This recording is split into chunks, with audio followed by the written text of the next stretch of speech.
Hello everyone, this is your SST educator Ujjwala पुंज और आज की इस क्लास में हम लोग पढ़ने जा रहे हैं हमारे क्लास 9th का चैप्टर द फ्रेंच रेवोल्यूशन। और आज जिस टॉपिक को हम पढ़ने जा रहे हैं उस टॉपिक का नाम है कि did women have a revolution. तो एक्चुअली हम जो पूरा फ्रेंच रेवोल्यूशन वाला पार्ट है कि किस तरीके से फ्रेंच रेवोल्यूशन आता है, सोसाइटी में क्या चल रहा था, धीरे धीरे कैसे इवेंट्स अनफोल्ड होते हैं, वो सारा पार्ट हम कंप्लीट कर चुके हैं। अब जो है चैप्टर को रिव्यू करने की जरूरत है। तो अब कुछ ऐसे ऐसे टॉपिक्स आएंगे जहां पर आप रेवोल्यूशन की बात नहीं कर रहे हैं, बट आप एक तरीके से उसको एग्जामिन कर रहे हो। जैसे इस टॉपिक में हम देखेंगे कि क्या महिलाएं जो थी उन्होंने रेवोल्यूशन में हिस्सा लिया तो क्या उससे उनके जो सोसाइटी में रोल था उसमें कोई बदलाव आया, क्या वहां पर कोई रेवोल्यूशन आई, तो उस चीज को देखने वाले हैं। मतलब अब हम रेवोल्यूशन पढ़ चुके हैं, रेवोल्यूशन के अलग अलग पहलुओं को देखने वाले हैं। ठीक है, तो चलिए इस टॉपिक को चालू करते हैं and let us talk about the women during the French revolution. Hope that their involvement would pressurize the revolutionary government to introduce measures to improve their lives. Obviously बच्चों, महिलाएं उस टाइम पर आदमियों से कमतर समझी जाती थी। आपने ये भी देखा था कि जो वोटिंग राइट है वो भी सिर्फ आदमियों को मिल रखा था एंड महिलाओं को कभी भी वोटिंग राइट मिल नहीं रखा था। तो यहाँ पे विमेन जो है वो यही चाह रही थी कि जब रेवोल्यूशनरी गवर्नमेंट आएगी, मतलब जब रेवोल्यूशन आएगा फ्रांस के अंदर और जो रेवोल्यूशनरी गवर्नमेंट उसके बाद एस्टैब्लिश होगी, वो शायद कुछ ऐसे मेजर्स लेकर आएंगे जिससे कि वो महिलाओं का जो रोल है समाज में उसको और बेहतर कर सके, उसको और इम्प्रूव कर सके। So women of the third state had to work for a living. Seamstresses or laundresses sold flowers, fruits, vegetables at the market or were employed as domestic servants in the houses of prosperous people. Most women did not have access to education or job training. अब महिलाओं की अगर बात करें, generally जो महिलाएं third estate को belong करती थी, थर्ड एस्टेट की महिलाएं काम करती थी। अब काम भी छोटे मोटे काम जो होते हैं, जैसे कपड़े सिलने का काम हो गया या फिर लॉन्ड्री करने का काम हो गया, फूल बेचने का, फल बेचने का, सब्जियां बेचने का काम हो गया, या फिर डोमेस्टिक सर्वेंट की तरह, जैसे जो डोमेस्टिक सर्वेंट्स होते हैं दूसरों के घर में काम करना, है ना, सफाई बर्तन ये सारी चीज़ें करना, तो वो सारी चीज़ें भी करती थी in the houses of prosperous people. अमीर लोगों के घर पे डोमेस्टिक सर्वेंट की तरह भी काम करती थी। एंड हम देखते हैं कि उस टाइम पे महिलाओं के पास एजुकेशन का और जॉब ट्रेनिंग का एक्सेस नहीं था, पहुंच नहीं थी। ठीक है, तो उनको पढ़ाया लिखाया भी नहीं जाता था और जॉब्स के लिए भी नहीं ट्रेन करा जाता था। तो यही जो छोटे मोटे काम उनको मिलते थे, जो अनस्किल्ड सॉर्ट ऑफ काम है, वही वो कर लेती थी। उसके बाद हम लोग ये देखते हैं, डॉटर्स ऑफ द नोबल्स और the wealthier members of the third state could study at a convent after which their families arranged a marriage for them.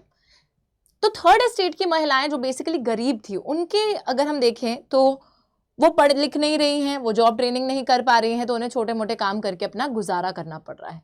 But वहीं पे जो नोबिलिटी की डॉटर्स हैं, मतलब जो लड़कियां हैं, नोबिलिटी को जो बिलोंग करती थी या जो थर्ड एस्टेट के वेल्दियर सेक्शंस को जो लड़कियां बिलोंग करती थी, वो कॉन्वेंट में पढ़ाई कर सकती थी। और उसके बाद अब ऐसा नहीं है कि पढ़ाई लिखाई करके, ठीक है, एक बेसिक एजुकेशन उनको प्रोवाइड कर दी जाती थी, लेकिन इसका ये मतलब नहीं होता था कि वो बाहर निकल के काम करेंगी या फिर स्किल्स डेवलप करेंगी, नहीं, ऐसा भी कुछ नहीं। ठीक है, तो पढ़ाई करने के बाद इनकी फैमिलीज इनकी शादी करवा देते थे। Working women also had to take care for their families, that is cook, fetch water, queue up for the bread and look after the children. Their wages were lower than those of men. और जो काम करती हुई महिलाएं थी उनको अपने परिवार का ख्याल भी रखना होता था। अभी हम ये तो चीज़ आज के टाइम में भी देखते हैं, जितनी भी वर्किंग विमेन हैं वो बाहर काम करने भी जाती हैं और फिर घर आके भी जो घर का काम है वो भी करती हैं। सो सुपर वुमेन बन चुकी हैं, है ना। तो उस टाइम पर भी हम लोग देखते हैं कि वर्किंग विमेन को अपनी फैमिली का भी ख्याल रखना होता था, घर पे खाना बनाना होता था, पानी लेकर आना होता था, ब्रेड के लिए जब लाइनें लगती थी लंबी लंबी तो वहाँ पे भी क्यूज़ में खड़ा होना पड़ता था, अपने बच्चों का ख्याल रखना पड़ता था। Their wages were lower than those of men. साथ ही में एक अगर इनकम के बेसिस पे देखें तो वहाँ पर भी इक्वालिटी हमको देखने को नहीं मिलती है। आदमी लोग ज़्यादा कमाते थे और औरतें कम कमाती थी। तो डेफिनेटली एक इनइक्वालिटी सोसाइटी में थी ही, जहाँ पे लड़कों को पढ़ाया लिखाया भी जाता था और जॉब ट्रेनिंग भी कराई जाती थी, महिलाओं को नहीं कराई जाती थी। लड़के जो हैं वो काम करते थे, बाहर जाकर ज़्यादा कमाते थे और औरतों को कम पैसे मिलते थे। ठीक है, साथ ही में लड़के तो सिर्फ काम कर रहे हैं लेकिन लड़कियों को घर का भी ख्याल रखना पड़ रहा है। तो ये सारी इनइक्वालिटी परसिस्ट करती है, आज भी करती है, तब भी करती थी, तब थोड़ी ज़्यादा थी, आज थोड़ी कम है।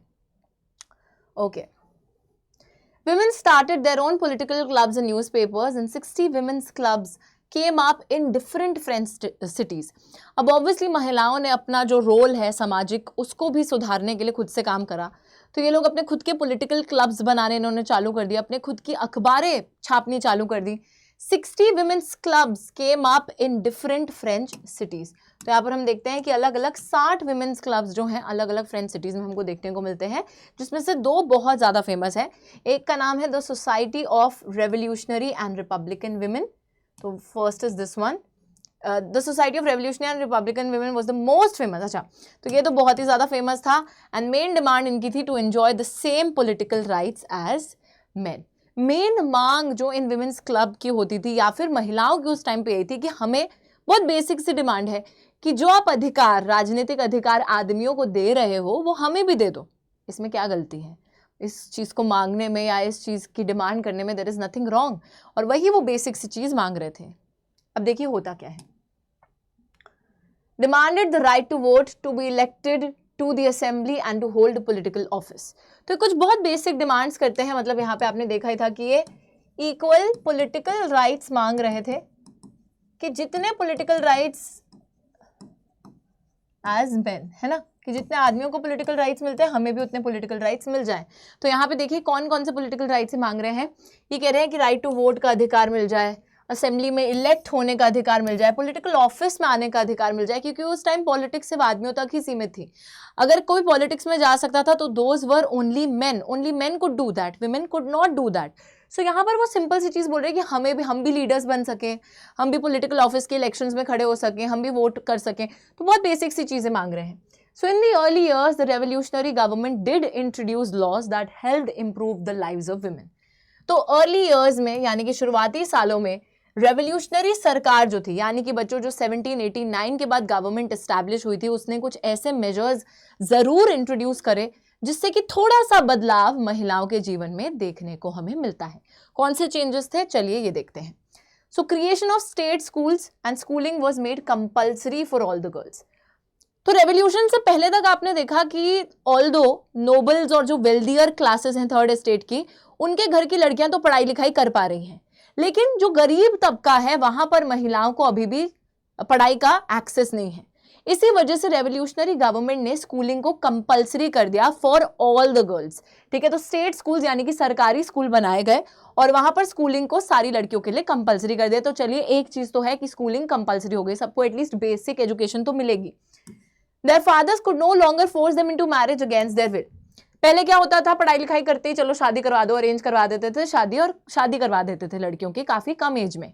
पर अब जो है इनके पिता लोग इनको फोर्स नहीं कर सकते थे कि आप शादी करिए. ठीक है, और अगर किसी लड़की की मर्जी नहीं है तो उसके अगेंस्ट आप उसको फोर्स भी नहीं कर सकते. साथ ही में marriage was made into a contract entered into freely and registered under civil law. Marriage एक कॉन्ट्रैक्ट बना दिया जहां पे दोनों पार्टीज, जो लड़के और लड़की हैं, दोनों पार्टीज जो है उसको एंटर करेंगे फ्रीली एंड रजिस्टर कर दिया उसको सिविल लॉ के तहत. ठीक है, तो लॉ के तहत भी मैरिज को रजिस्टर करवा दिया गया, जबरदस्ती नहीं हो सकती है. Divorce was made legal and could be applied for by both women and main. Divorce को भी लीगल कर दिया कि कल को अगर किसी आदमी को या औरत किसी को भी डिवोर्स के लिए अप्लाई करना है तो वो भी कर सकते हैं. ऐसा नहीं है कि सिर्फ आदमी ही डिवोर्स ले पाएगा, औरत नहीं ले पाएगी, दोनों ही डिवोर्स ले सकते हैं. And women could now train for jobs, could become artist और रन स्मॉल बिजनेस. साथ ही में महिलाओं को जॉब ट्रेनिंग की भी यहाँ पर जो है आज़ादी दे दी गई. अगर उनको जो है अपना छोटा सा कोई बिजनेस चालू करना है या फिर आर्टिस्ट बनना है, सो दे कैन डू दैट. तो हम देखते हैं कि यहाँ पे कुछ लेवल तक जो फ्रीडम है वो विमेन को दे दिया गया है ना. ऐसा नहीं है कि बिल्कुल ही अभी भी वो बंदी बनी पड़ी हैं या कोई जॉब ट्रेनिंग नहीं कर सकती, पढ़ाई लिखाई नहीं कर सकती, या जो है सिर्फ पेट्रियार्कल सोसाइटी में ही उनको अपना गुजारा करना पड़ेगा. नहीं, कुछ लेवल तक उनको फ्रीडम दिया गया, कुछ लेवल तक उनको राइट्स भी दिए जाते हैं. बट अभी भी सवाल यही है कि पॉलिटिकल राइट्स नहीं दिए गए. वोटिंग राइट्स जिसकी वो मांग कर रही थी, पॉलिटिकल ऑफिस को होल्ड करने की मांग कर रही थी, तो वो नहीं दिया गया. आगे देखिए क्या होता है.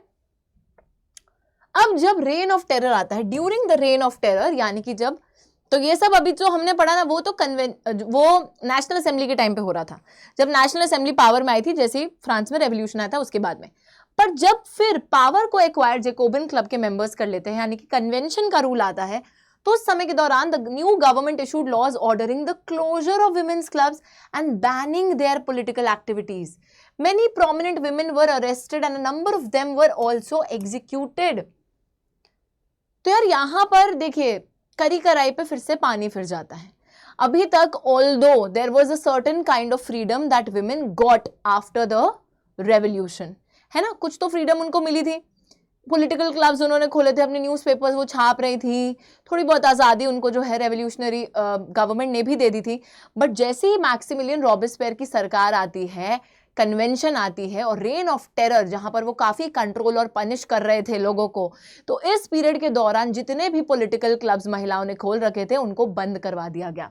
साथ ही में हम लोग देखते हैं कि उनकी जो पॉलिटिकल एक्टिविटीज़ हैं उन पे भी बैन लगवा दिया गया कि कोई पॉलिटिकल एक्टिविटी अब कोई महिला नहीं कर सकती, ठीक है। बहुत सी प्रोमिनेंट वुमेन, यानी कि जो लोग स्ट्रगल कर रहे थे, लड़ रहे थे महिलाओं के अधिकारों के लिए, राइट्स के लिए, उन महिलाओं को एक तरीके से अरेस्ट भी करा जाता है और बहुत सी महिलाओं को मार भी दिया जाता है।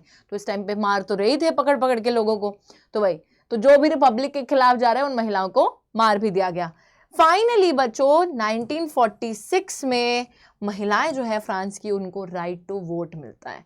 आप सोचो कि कब से 1789 में रेवोल्यूशन आई थी, उससे भी पहले से वो स्ट्रगल कर रहे हैं और उनको जाकर 1946 में, मतलब इंडिया इंडिपेंडेंट हुई है 47 में, इंडिया के इंडिपेंडेंट होने से 1 साल पहले फ्रांस में विमेन को वोटिंग राइट मिला है।